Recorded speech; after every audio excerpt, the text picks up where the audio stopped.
you! 22 for you. 22 for you. 22 for you.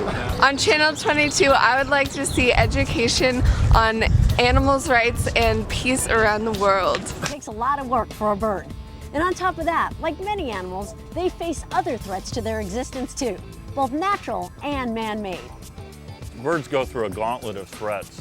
It's amazing when you think of birds that migrate, going through storms, trying to go through cities, going through areas maybe where they might be hunted, going through areas where there'll be predators, going through toxic areas, electrical lines, power poles.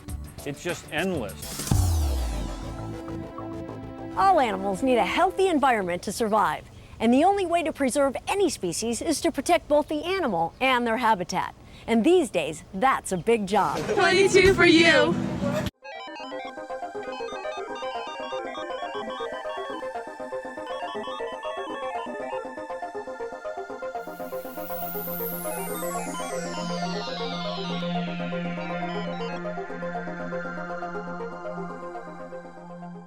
Tumbling gracefully in the blackness of space are chunks of rock called asteroids. Thousands of asteroids orbit the sun, ranging in size from less than a mile to as large as the state of Texas. Most asteroids are found between the orbits of Mars and Jupiter in what is called the asteroid belt. Some asteroids have orbits that cross the orbits of other planets, and many have even collided, leaving behind craters that are seen on nearly every planet in our solar system. 2, 1, 2, ready, and.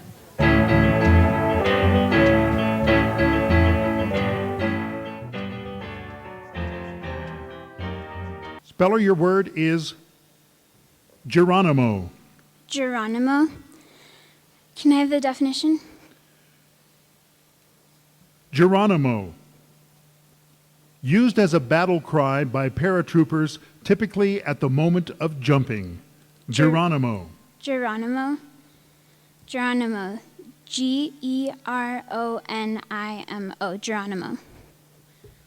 And we have a champion. Well, I did do a lot of studying, and in particular, I want to thank my really good friend Julia Donahue today because I actually have 2 dance performances today, and she was able to take my place because of the spelling bee, and I'm really glad that she was able to do that because I wouldn't be here otherwise. So.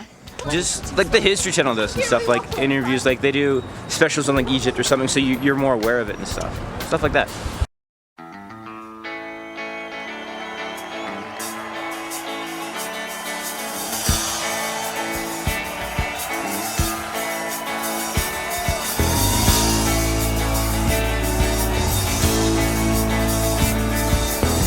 Coming to you from the beautiful University of Colorado campus in Boulder and the high-tech studios at the Atlas Center, this is Studio B.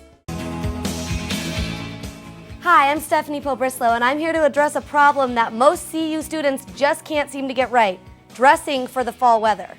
Let's start with the ladies, shall we? We love our Uggs, don't we, girls? They are just our favorite wintertime accessory. How hot and sweaty do your feet get wearing these around in 74-degree heat? Let's just reserve them for a time when there's actually some snow on the ground.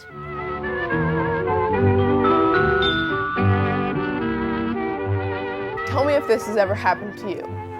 You're in the back of the lunch line getting your lunch, but when you finally buy it, the bell rings. You waited in line for the whole lunch period. But let's say you brought your lunch. You laugh at the poor saps who are buying their lunch, and then you sit down, take a bite of your turkey sandwich, and start doing your homework. But before you even finish your turkey sandwich, the bell rings.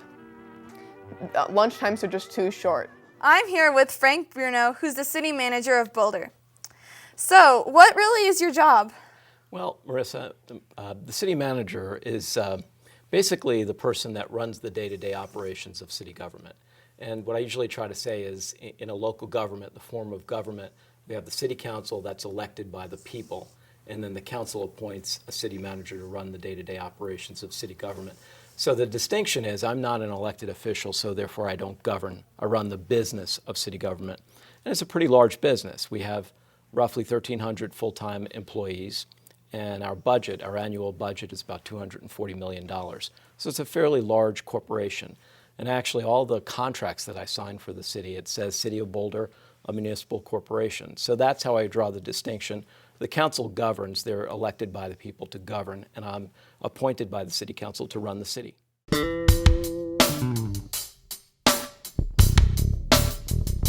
22 for you.